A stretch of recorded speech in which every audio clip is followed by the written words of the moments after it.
Good afternoon, everybody, and welcome to this special symposium on imagination in education and learning. My name is Dame Mary Marsh, and I'm delighted to be chairing this discussion as a patron of the Institute of Imagination and someone with a long interest in creativity and imagination in education. Please do all introduce yourselves in the chat and tell us where you are from. Reminder to you, this session will be recorded, and by joining, you're giving permission for that. And we'd love you please to switch your cameras on, but of course, only if you're happy to do that. But it will support the discussion if we can see you as part of the process. We're going to have a quick overview. We're going to have introductions from the participating organisations. We'll set the scene for this literature review, and then they'll talk through more about the content. And then we'll have some reflections from two special guests, and then we'll open the discussion up to everybody through questions. Please use the chat to propose your questions, and keep doing that throughout. And we will open up the discussion from those questions and refer back to them when we get to that part of the morning. So I hope that this will be an interesting and productive discussion. We do remember today the inspiration of Sir Ken Robinson, shared as a patron of both the Institute of Imagination and the House of Imagination. For me personally, I was very privileged to work with Ken back in the 80s and 90s on his extraordinary work on creativity in the arts in education and learning. I was a head teacher at the time, and it was wonderful to have his inspiration as a part of my journey. And he leaves it with us through what we're going to do today. So, it's an important thread, imagination, all through education and learning. And so now I'm going to hand over to the participating organisations and ask them to introduce the Institute of Imagination, Bath Spa, and the House of Imagination to you all, and then we can progress into the programme. Over to you, Tom, first. Thank you, Mary, and good afternoon, everyone. My name is Tom Doust, and I'm from the Institute of Imagination. We are a UK charity set up to champion the power of imagination with children and young people across the UK. And we design and deliver immersive and engaging creative learning experiences through the arts, the sciences, and digital technologies, with a focus on working with children aged 5 to 13 who are from underserved and underrepresented groups. We also work alongside those who work with children, so teachers, educators, parents, and community leaders. And we do this through two core strands of our work. First, by directly working with children through our programs, our content, our platforms, and our products. For instance, our schools program supports classrooms up and down the country to engage in thematic project-based activities that foster imagination and creative thinking, and which are designed alongside our beneficiaries and take quite complex topics like the circular economy and break them down into playful, hands-on, minds-on, child-led learning activities. Secondly, our work looks at how we fit into the wider learning system through evaluating and sharing our impact, connecting with networks, partnering with a range of organizations from academic institutions like Bath Spa University through to companies like Lego and Disney, and building evidence and research, which of course is all about today and the launch of this literature review. Against a backdrop of a rapidly changing world, we believe imagination is a vital human faculty, and it's sadly one that is given very little room in our education and learning systems today. And so our vision is for every child to have the skills and opportunity to imagine and achieve their fullest potential. I'm now going to hand over to Professor Penny Hay, who's going to introduce Bath Spa University and House of Imagination. Thank you, Tom. Hello, everyone. It's an absolute pleasure to be here. It's a very exciting partnership. I'm newly appointed as Professor of Imagination at, it sounds very Harry Potter, doesn't it, at Bath University. And as a university, we are devoted to our students and staff being curious, creative and confident. We aim to be a vibrant and well-connected centre of new ideas with no internal boundaries and an international profile for imagination, creativity, culture and enterprise. And research is very important to us. So our research leadership community does this by embedding the university's values of respect, inclusivity, collaboration and sustainability into all of our work. And alongside the community, we actively engage partners from across the local, regional and global community. And I'd also like to, in his absence, introduce our brilliant new executive director of the charity House of Imagination, Dr. Chris Bagley, who currently is marking PhD papers at UCL, but he's just started, and after 23 years of being Director of Research of the charity, I've handed over the charity to Chris and a brilliant set of trustees, group of trustees, to really think about what we might do together in the future. So I'm keeping obviously the relationship with the charity, but with my professorial role. And House of Imagination is a charity that started, many of you know, 23 years ago as a project 5 by 5. And as Mary said, our patron for 20 years was Sir Ken Robinson. But I'd been fortunate to work with Ken all the way through the 90s on the All Our Futures report.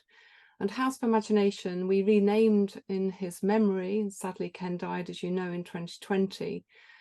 We are devoted to children and young people's creativity and imagination. So together with all of our partners, we create spaces for children and young people to imagine and build a better future. We put imagination at the heart of everything we do, at the heart of education. And what we want to do together with these collaborations is to prove the value of this and to share that knowledge widely, hence this symposium. Imagination drives creativity and innovation, and imagination is vital for social and economic development.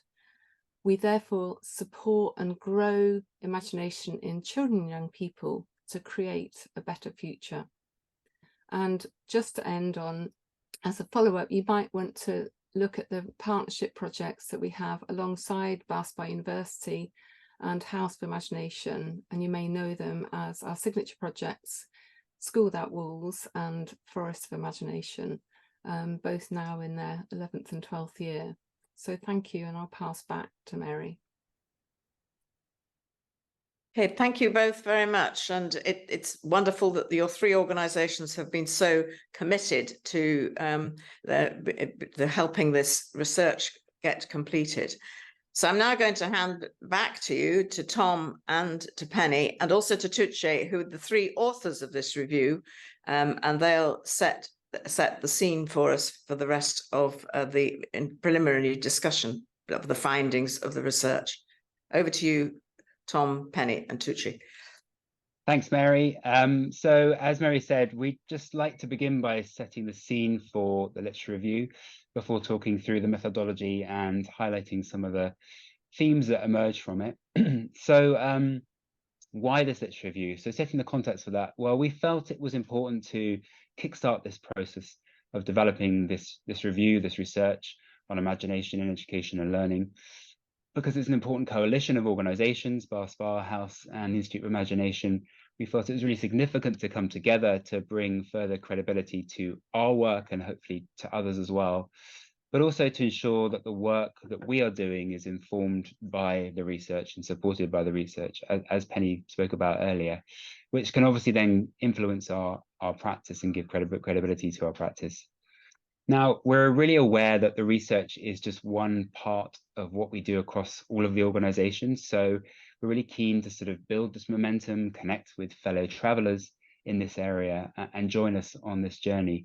And we also wanted to highlight that this is a first stage review. We know there is a lot more research that's out there, and that we're keen to connect with and join up and develop a kind of deeper review. So we'd love to see a further development of this literature review and continue the process. I'm going to hand over to Penny, who's just going to set us into the context of why this review is so important more broadly.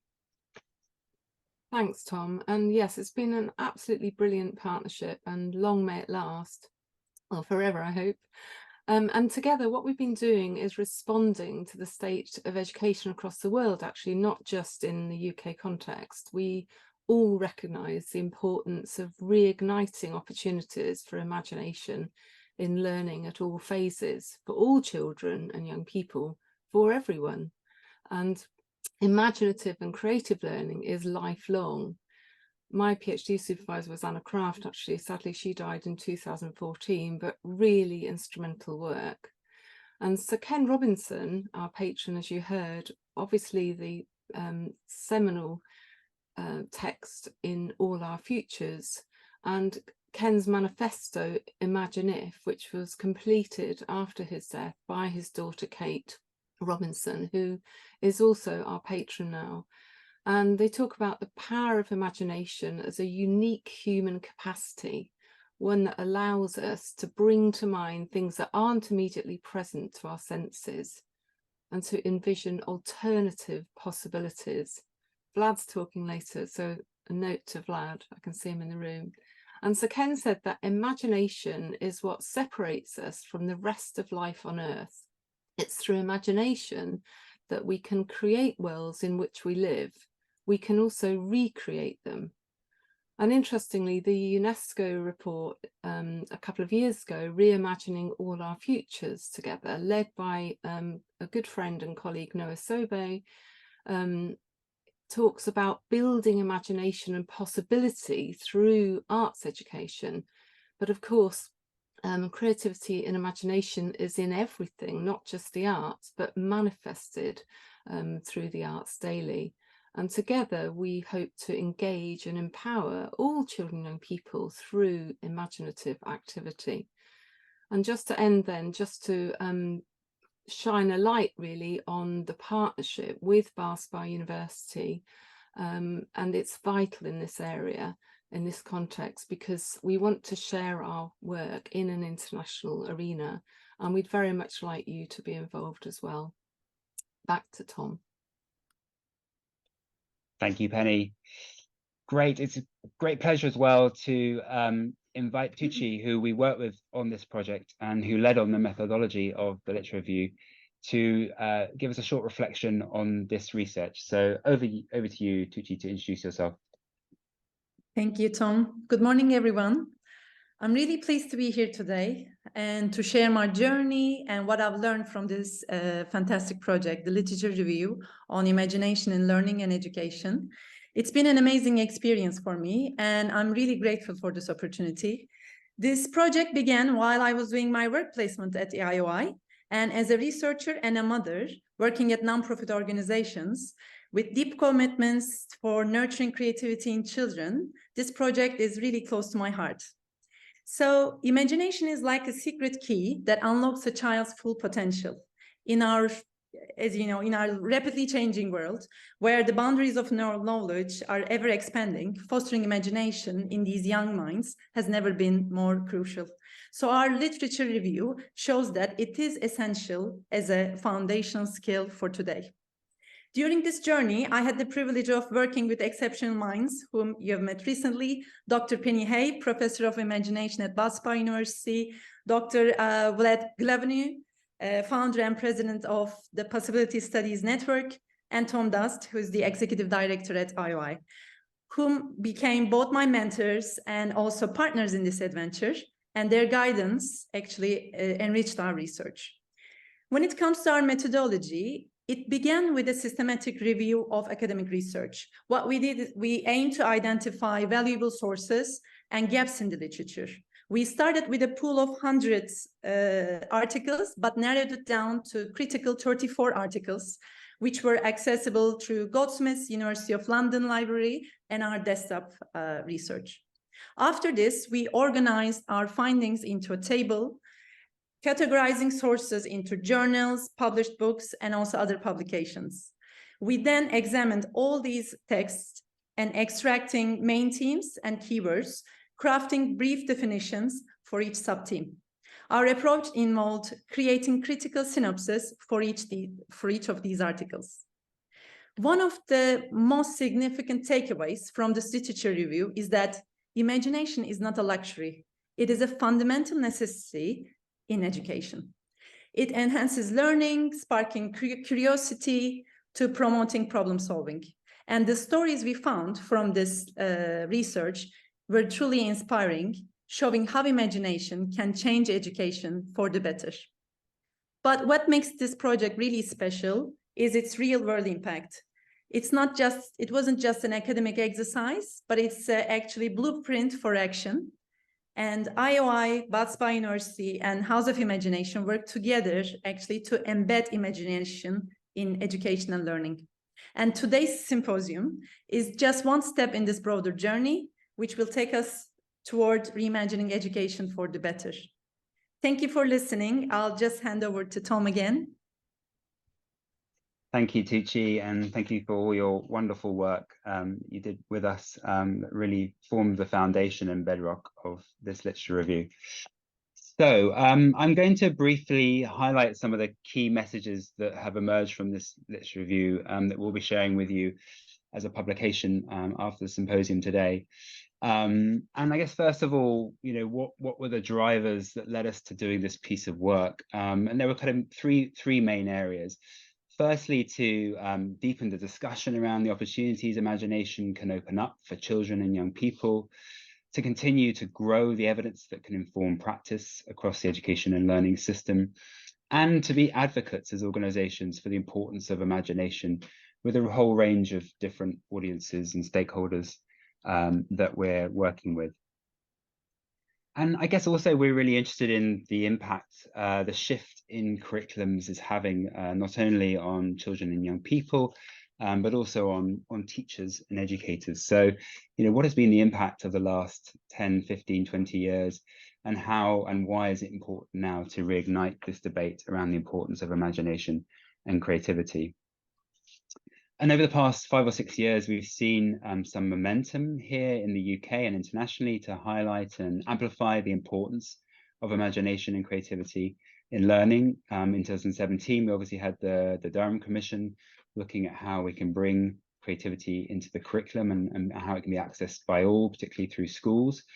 The Lego Foundation continues to do lots of work in the importance of learning through play, and has developed its characteristics of play, and then sees creativity as vitally important, as well as imagination.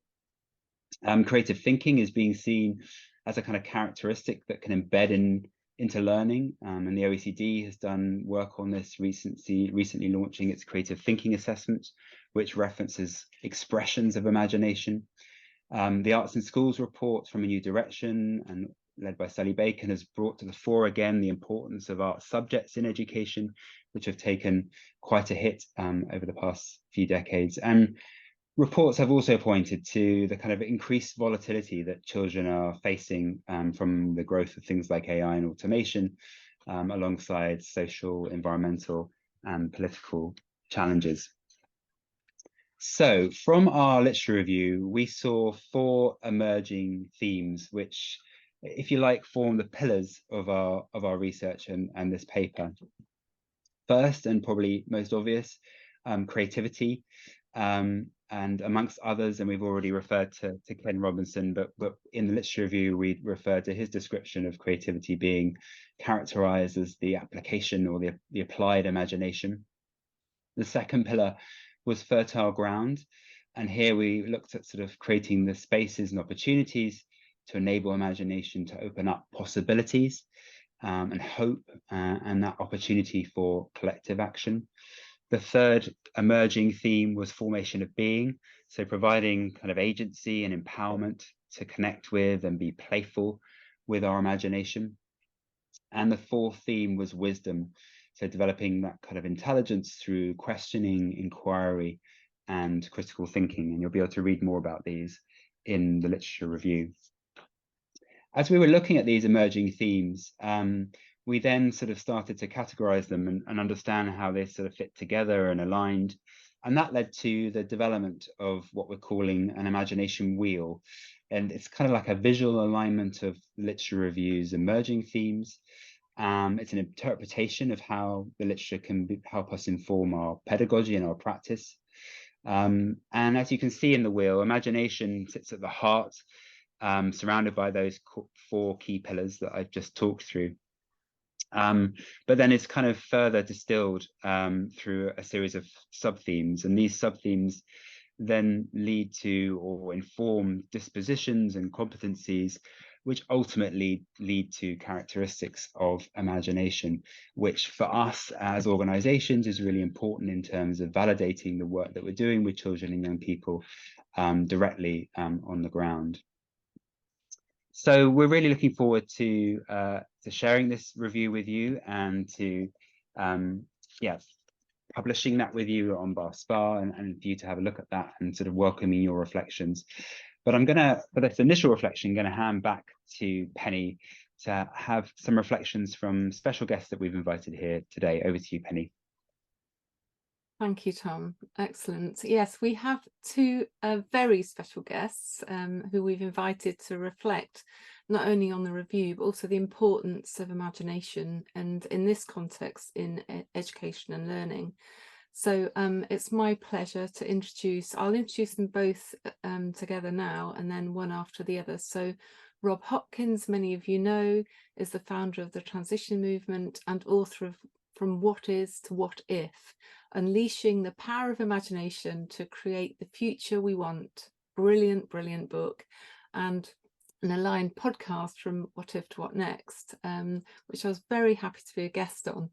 And I'm very excited, Rob, because you're also the new patron for House of Imagination, one of the new patrons alongside Melissa Ben and Steve Tompkins, which is fabulous.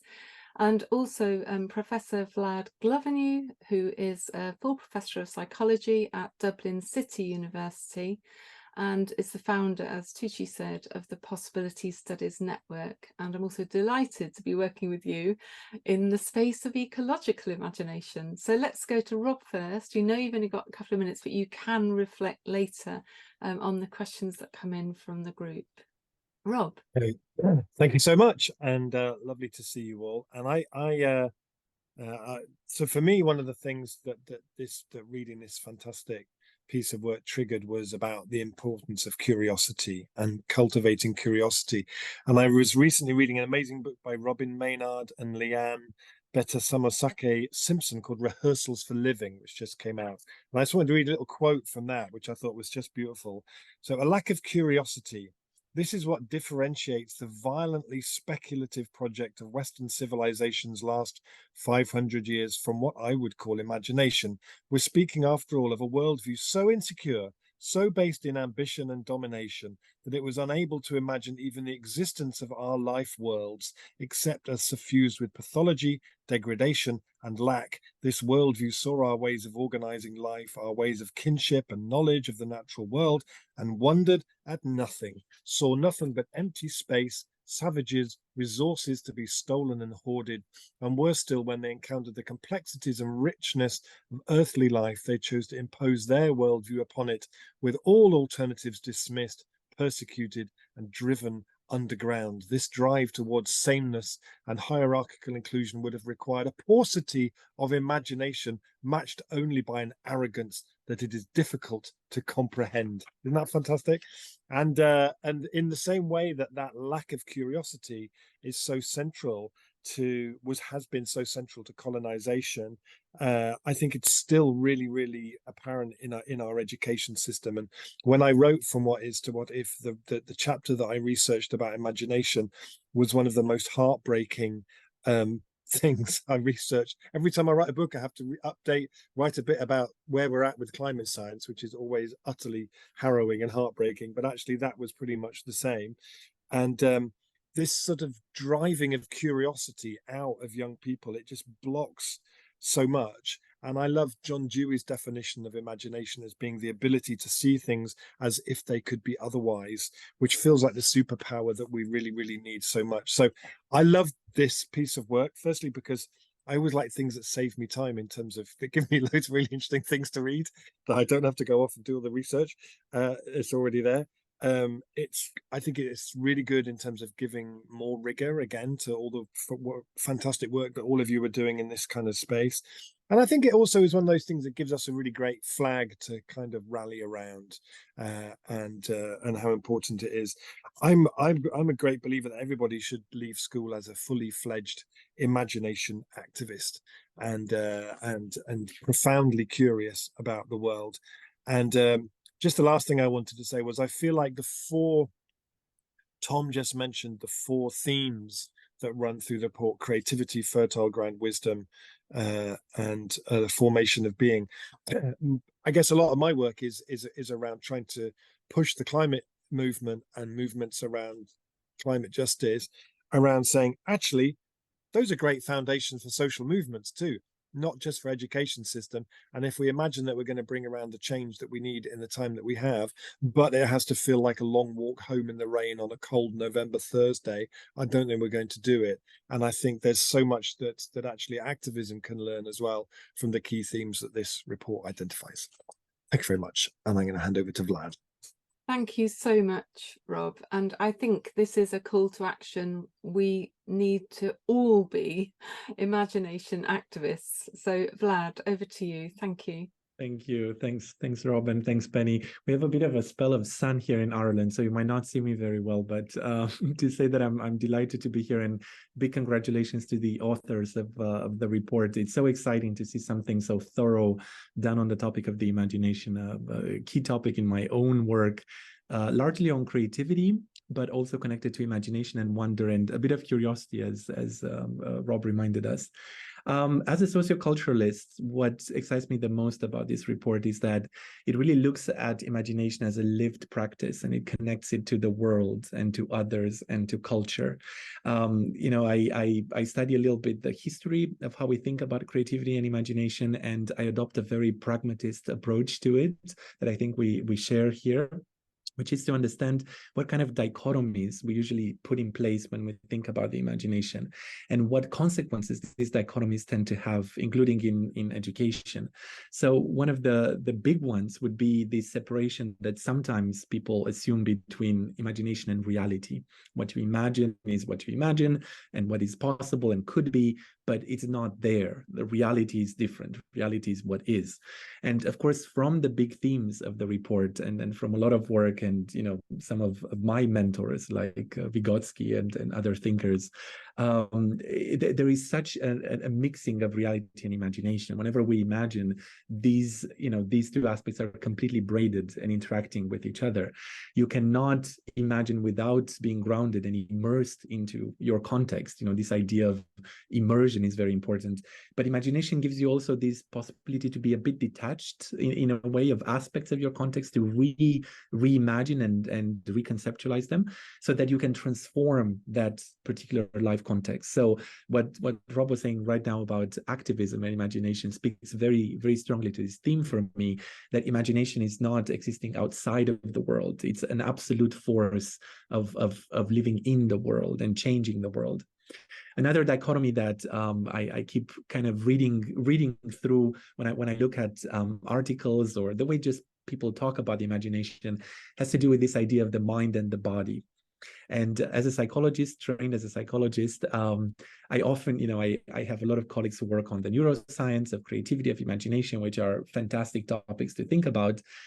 But I think we always have to look at the mind and the brain in their wider context, to be very systemic and holistic about this, because imagination doesn't reside in the brain or in the mind or in the individual mind. Imagination is very much distributed, and it's very much embodied. I mean, just having a look at how young people and children enact their creativity and imagination in pretend play, you have a real sense of the embodiment and the kind of social aspect of what it means to imagine. That is the origin. Imagination starts with the whole body, let's say, and beyond the body with culture. And that's another third and penultimate dichotomy I want to refer to briefly, this idea that in imagination you have the individual who imagines, and then you have culture on the other hand. Imagination, just like creativity, tends to be or wants to be original in some ways. There is novelty, there is an element of surprise, and then culture is what we kind of know, and it's conventional and it's shared and it's kind of similar. So imagination sets us apart, culture makes us similar. Well, that's again a kind of a harmful dichotomy, because imagination is nourished by culture. Obviously, imagination is one of the main ways in which culture renews itself, and cultures are intrinsically creative. And when I say culture here, I don't mean the culture of a nation, but the culture of schools, of classrooms as well. It is through the power of the imagination that we kind of use cultural elements and we create culture constantly. And finally, and I think it speaks back to the point raised about activism and just the importance of imagination, education, and society, is this idea of the privileged few who have these amazing imaginations versus the rest of us, let's say, or everyday life and everyday people. And I think what this report does brilliantly is to show that, of course, everyone imagines and everyone has tools and resources to imagine. Of course, we have to think about how to enable, empower, and cultivate these different tools. But imagination is not reserved for the few. It's not the domain of geniuses or the domain of the great minds. We have to learn a lot, and we do learn a lot from people who imagine radically. But this is something that goes back to the theme of empowerment that runs through this report. Imagination is something we do, and something that basically we do with others, and we do in education and in society. And this is this gets me very excited about the report, and I'm delighted to share these few thoughts with you now. Thanks. Vlad, thank you so much. And I recommend to everyone in the room that Vlad's writing and thinking is absolutely brilliant. So he's written extensively on creativity and wonder, imagination, curiosity, etc. So do have a look at, we'll put some links in the chat, or Vlad will. We'll follow up as well. But I recommend the Possibility Studies Network too, which we're part of. So yes, so on that note, and cultivating the conditions for creativity and imagination to thrive, I'm going to pass back to Mary. Thank you very much. And what a wonderful set of contributions we've had there, stimulating our thinking in all sorts of ways about, imagination, and imagination being, fundamental to everybody, and really powerful. Lots to discuss, and I'm sure you've all been contributing some useful questions. So I'm going to ask Catherine, who's been monitoring the questions and who I'm afraid we won't be able to answer all of them, but we'll take the ones to get a range. And Penny, Tom, and Tucci, and indeed our special guests can chip in if they want to respond. And maybe Penny and Tom and Tucci will choose which ones they respond to at greater length, so we can get through some more questions. So over to you, Catherine. Fire away with the first question. Thanks, Mary. I have one from Charlie Petit, who asks, did those who were involved in the literature review notice any connections emerging between the imagination wheel and motivation theory? Charlie's interested to know if there's any exploration of the relationship between motivation and imagination. Penny, do you want to start talking? We said we'd do this. I love the way we pass it to each other. We do. Yes, you want to start about motivation, and then I'll talk about some absolutely. I'll start talking about motivation, and obviously, in terms of, we're talking about the best kind of conditions for children to flourish, for children and young people to flourish, using their imagination and their creativity in the world, as Vlad said. It's not so separate, it's a habit of mind, it's a life-wide capacity. And I think that intrinsic motivation for me is one of the most important aspects of learning. So the relationship between intrinsic motivation and, for instance, self-directed inquiry is really vital. And I think that is a whole other literature review. But I think that the work that we did with Tom and Tucci in the context of really thinking about this and the relationship between them, that's where Tom can reflect. Thank you. Yeah, so just to build on that, motivation really sits at the heart of, we were really pleased to sort of see this question, really, because it really sits at the heart of the work that we do directly with children. We borrow from theories like constructionism, which is obviously built around that kind of taking your imagination from your head and applying it through your hands, and building and making. And that's, as Penny said, that self-directed child-led approach. We really see that children become engrossed in their activity, almost in flow states, if you like, when they're engaged in the type of practical opportunities that we're offering to children. So I think absolutely that it was really great to sort of to see this question in terms of how our practice is working and the work that we're doing, and what we're seeing emerging from the literature. So yeah, absolutely. And Vlad might want to just comment on that as a psychologist. Vlad is a social psychologist, so it's good to specify. Yeah, no, the theme of motivation is so interesting, because in psychology we have all these typologies, very old, about intrinsic, extrinsic, and so on and so forth. And people, well, some research is done looking at goal orientation, for instance, and not only imagination but motivation generally as being quite oriented towards something. And I think what is very interesting, going back to the theme of curiosity as well, is that motivation is also this orientation towards the world that is more generic. We don't often have exact goals in mind. And I think that's the beauty of the imagination as well, that it can take us to places we did not envision before we started. So motivation is crucial because it drives us, but at the same time, this finding this flexibility within our motivation and to be able to detach ourselves from predetermined goals is part of the whole process of imagining. Yeah. Thank you, Vlad. We've got another question here about the literature review, and this has come from Stephen Bailey. Was there much research or evidence from majority world global south countries, or did most of it come from the minority world global north?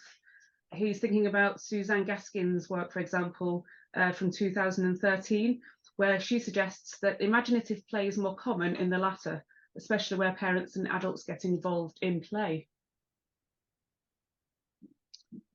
So Penny, do you want to just talk about some of the literature that we started with, because that came a lot from your work in Bath Spa, and then Tucci as well, if you want to also contribute in here too.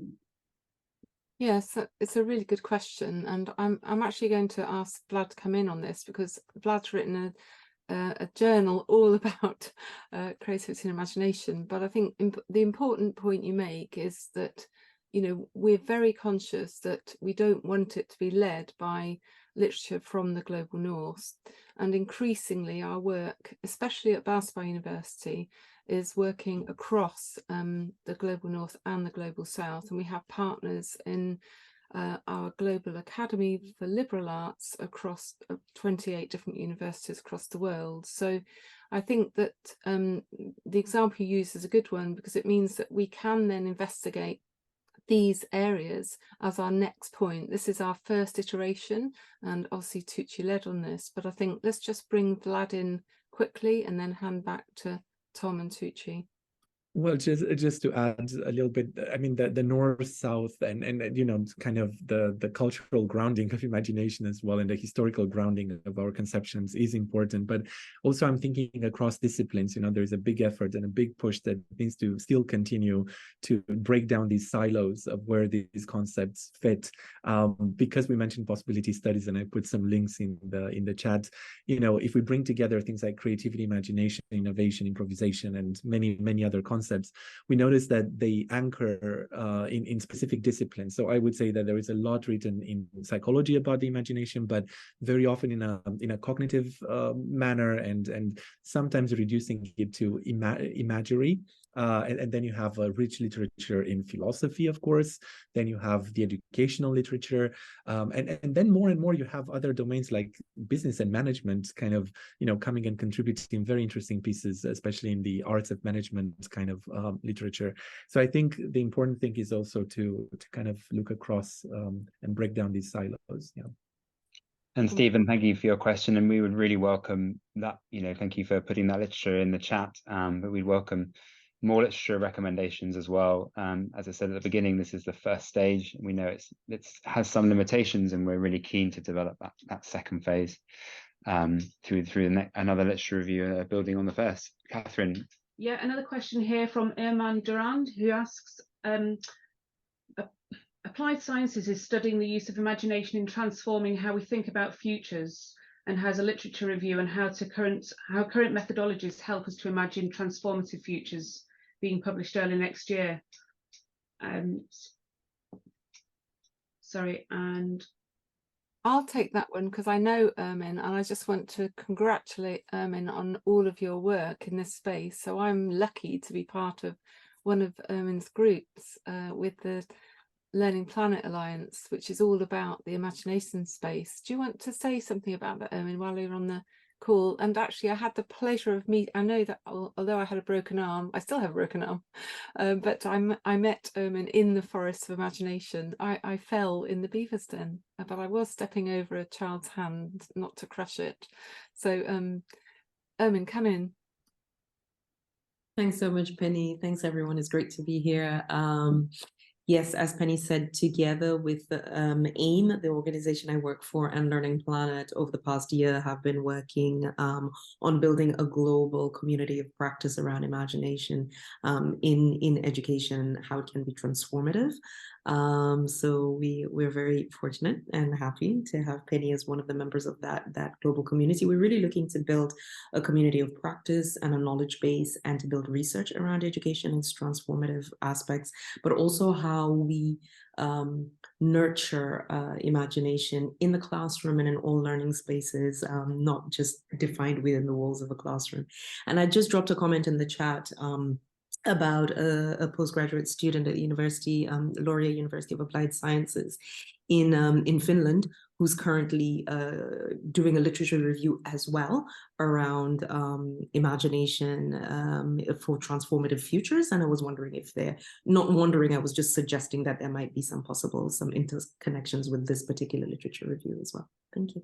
Absolutely. Well, I'm sure you can make that happen. So that's our next step. So thank you, Ermin. Back to you, Catherine. Thanks. We have one here from Tom from the Ministry of Eco-Education, who asks, is there an urgency to share the importance of the power of imagination to mitigate eco-anxiety, but using it as a tool to imagine a better future and aim for that in our communities? Schools are not doing this yet.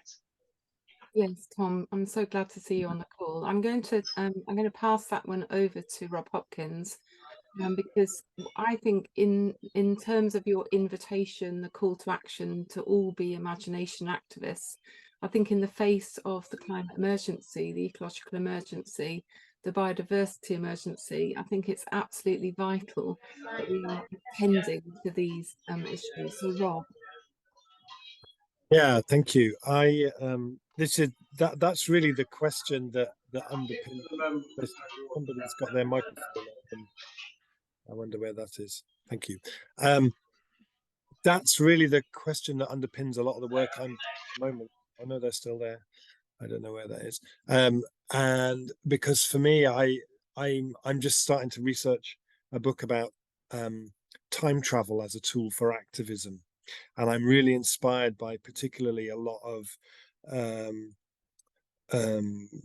Black activism in the US. There's an amazing woman called Rashida Phillips has created a thing called Black Quantum Futurism, which is just absolutely glorious, and which is all about the use of time travel as a tool for engaging people in thinking very differently about what the future could be.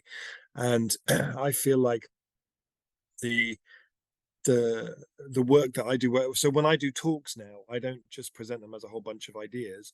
I present them as if I'm a time traveler who's just got back from 2030 in the time machine that we built down here in Totnes as part of our time machine program. And I'm going to tell you all about how amazing it was. I'm going to play you sound clips that I recorded in 2030. I'm going to share photos with you. And, because Don DeLillo, the novelist, said, longing on a large scale is what makes history. And so the work that I do with the climate movement is really to say, you know, we have to cultivate longing. If we don't cultivate longing, we're not going to get anywhere. We're toast without that. And for me, longing is one of the great antidotes to eco-anxiety, alongside practical action and being involved in changing something, which is a thread that runs through the transition movement. So yeah, so I'm really fascinated by that question for me about how do we bring the future into the present. That thing Rilke said, the future must enter into you a long time before it happens. I feel is something that we all need to get much better at in the way that we talk about. If we just talk about collapse and extinction all the time, it's not enough.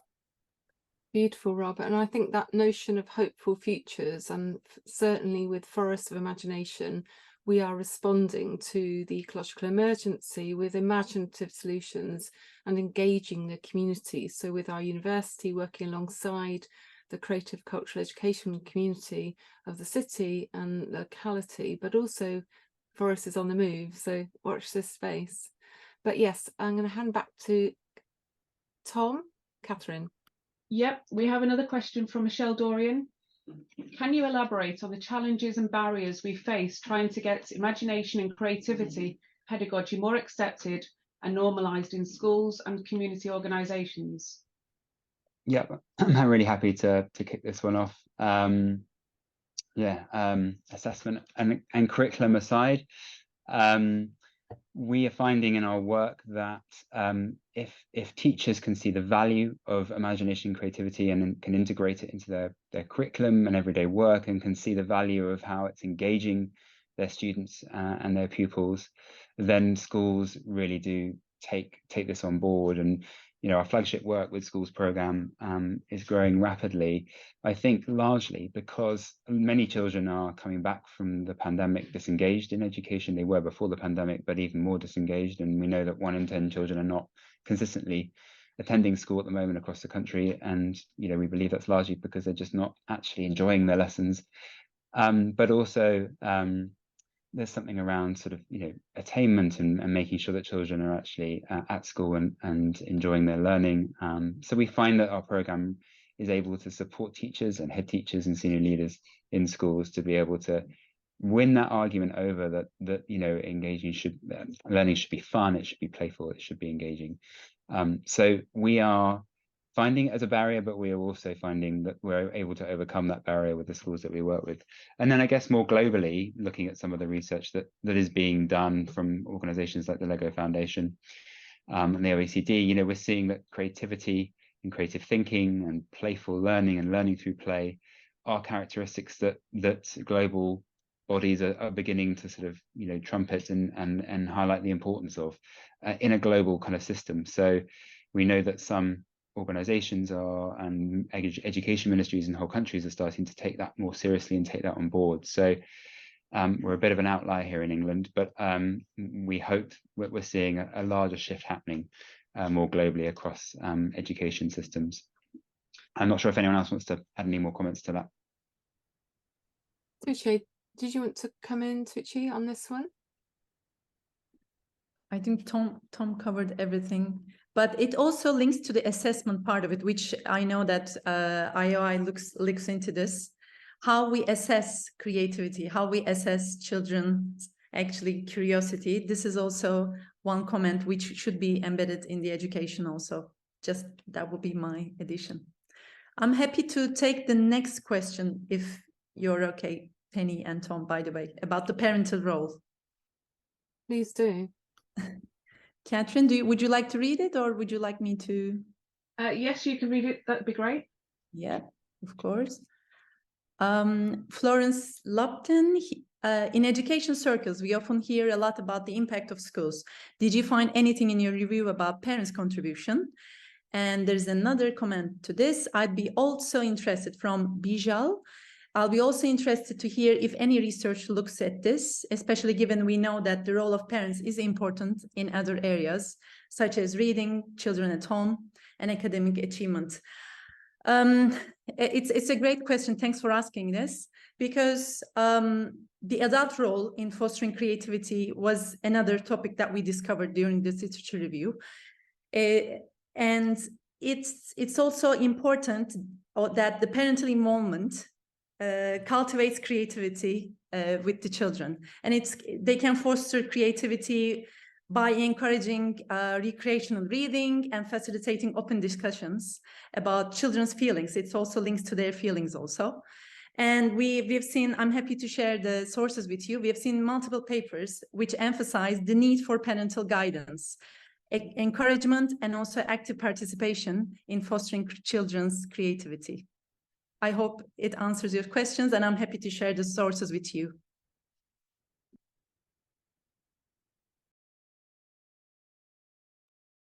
Thank you, Tucci. Back to Catherine. Sorry, so we have one more question from Daniel Charney, and he asks about whether the review came across aspects of imagination and attitudes to risk and failing. Yes, Daniel, definitely. Thanks for that question. And I think we talk about that in the imagination wheel. You know, one of the sort of characteristics that come out of the imagination wheel is sort of failure positive mindset. It sort of begins with that kind of wisdom moment and that questioning to kind of intuition, critical thinking and inquiry, and then sort of being comfortable with that kind of failure positive mindset. And certainly through our work that we are doing at the Institute of Imagination, we see that emerge from the activities that we provide, that, you know, it's okay to learn through mistakes, to learn through iterations, to be involved in kind of rapid prototyping in a classroom environment, which is not normally conducive to rapid prototyping, but these are such important foundational kind of skills and understandings to embed early on with children, particularly in a kind of school or community environment. So we find children are naturally very comfortable with that. And yes, we're really pleased to see that emerge through the literature, and then to sort of inform it through our wheel, because we see it as a kind of an outcome of, or an output, if you like, of that wheel, the kind of failure positive mindset. Thanks, Tom. And just to add to that, and Daniel, I know you know our work well, but I think that in our education systems, plural, we need to value this space of possibility, leaning on Vlad's possibility thinking and Anna Craft's work, but also thinking about, you know, that space of uncertainty and not knowing is a brilliant invitation for learning, to be curious, to be creative, to be confident in expressing our ideas. And that sense of risk, that purposeful risk, where together we can have that kind of collaboration in imaginative activity. I think that's really exciting, rather than leaning on kind of content delivery and outcomes that are already known. That closes down the children's inquiries. So yes, I think that's a really important question. Did you want to come in on that, Daniel, because you also are an expert in this area? Daniel's passing, but Daniel's go on. Daniel's leading some really brilliant initiatives across the country, including the founder of Fixperts. But do put some links in the chat, Daniel. Sorry to put you on the spot. Vlad, do you want to come in on that, and then we'll pass back to Catherine? In relation to the theme of the future.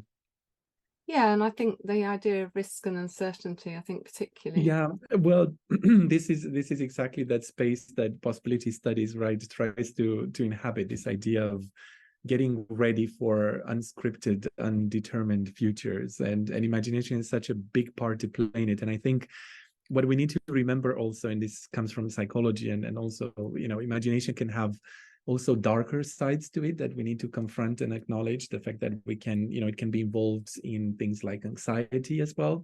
So it's also important to think how we can harness the power of imagination for well-being and growth, and growth not only personal but also as groups and communities. So when I think about the future and uncertainty, I think there is always an optimum, isn't it, of uncertainty and risk one takes, and again, imagination is such a great tool to play out scenarios and to be able to prepare better for that. So yeah, just something that was kind of occurred to me while listening. Definitely, and fail and fail better, I think. And Deborah Curtis, thank you, Deborah. So Deborah runs a brilliant initiative called Great Imagining that we're partnered with. And yeah, your comment about transformation is really important. So really thinking about that space of emergence and failure. So back to Catherine. Yeah, I think we've got time for one more question. We have, yes. This is Bethany Kobe, and she'd like to ask about measuring imagination and how we might develop ways to know it is occurring and impacting children. Oh yes, great question, Bethany. Can I start on this, Penny? Please do, and then pass to me. So yeah, I remember having a conversation with Siddhartha Mitra about this, of whether you could actually measure imagination. I think the answer is no and yes, or in different ways. Certainly, this is something that we're really looking at the Institute of Imagination, particularly through things like creativity and creative thinking. And I know assessment around that has been mentioned, and I also talked earlier about creative assessment being a part of the OECD's agenda. But we have, and some of you may have, for instance, if you're in the rating room, done something called a divergent association task, which is a very quick sort of task, which looks at measuring divergent thinking with children and adults as well. It's actually designed for adults, but we're working with University of Harvard to make it relevant for children. And that's one measure that we're looking at to sort of try and understand as a kind of characteristic of imagination, whether we can sort of see the impact of our intervention in our work. So children who are engaged in our program, for instance, will take the divergent, I don't want to call it test or assessment, I want to call it task. We'll take the task before our intervention and take the task after our intervention. And then we'll see if there's been a shift in terms of their divergent thinking. And that's one way that we're looking at it. Another way, and sort of bringing it back to Sir Ken Robinson as well, is thinking about his and Kate's 8 C's. So we're looking at kind of observational assessment in the classroom, for instance, or in community spaces around things like collaboration and creativity and all those C's that they mention. And sort of creating rubrics that can be used by teachers or educational professionals to sort of assess and see whether children are making a journey through the kind of imagination process as they kind of involved in our interventions. Yeah, and just briefly to add to that, I'm very interested in the area of qualitative deep documentation rather than testing or measuring. Just the idea that we're with children as companions in learning, documenting all of their inquiries so that we understand better how to respond in a multimodal space. So really thinking about those kind of habits of mind and how they're kind of lived out daily, how we make imagination and creativity visible together. So back to, I think it's back to Mary for closing remarks and any reflections from the team.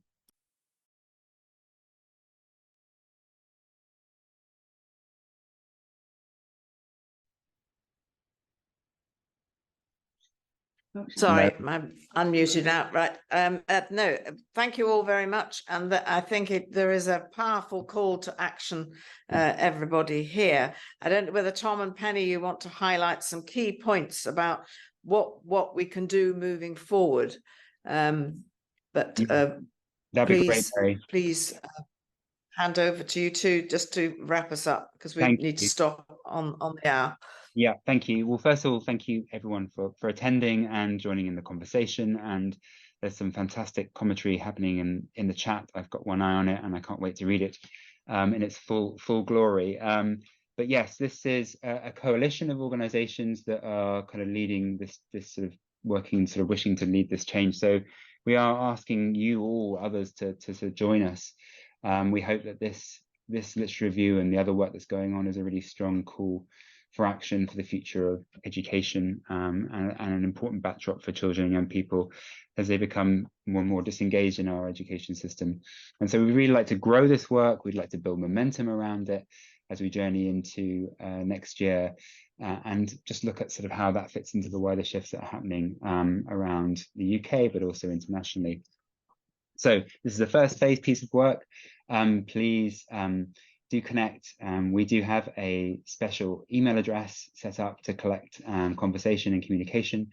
That's going in the chat now, and we will also email from that address the full literature review for you to look at and to keep in touch with us. But please do reach out. We're looking for people to help support this work, to collaborate on this work, to fund this work, and to sort of build momentum around it. Penny, did you want to say any few last words? very few last words, just to say a massive thank you to everybody for being in the room, being part of this conversation. Thank you to our special guests. And in terms of all of us being imagination activists, we are working with children and young people as imagination directors in our new project, Playful Green Planet.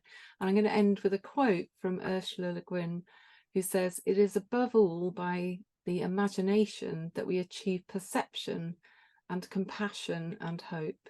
Thanks, everyone. Thanks, Mary. Well, thank you all for for a brilliant hour together. There's a lot more to share and do and moving forward with a rich stimulus, I think, from all of your contributions and obviously from the literature that you now can look at in closer detail following to this. So thank you to everybody who's joined, everybody who's actively participated, our special guests as well as our speakers. We share a call for action. I think everybody who's on here is absolutely committed to that action. There's something we can all do going forward, wherever we are, whatever we do. So many, many thank you to you all. We want to hear about your work. We want to stay in touch. I think this is an interesting, challenging network of people. I know many of you know each other already, but I hope we've widened the circle considerably today. And I look forward to seeing the outcomes of your amazing, inspirational imagination, collaboration, curiosity, and impact on the future for the next generation. It desperately is needed. So thank you all very, very much. Thank you.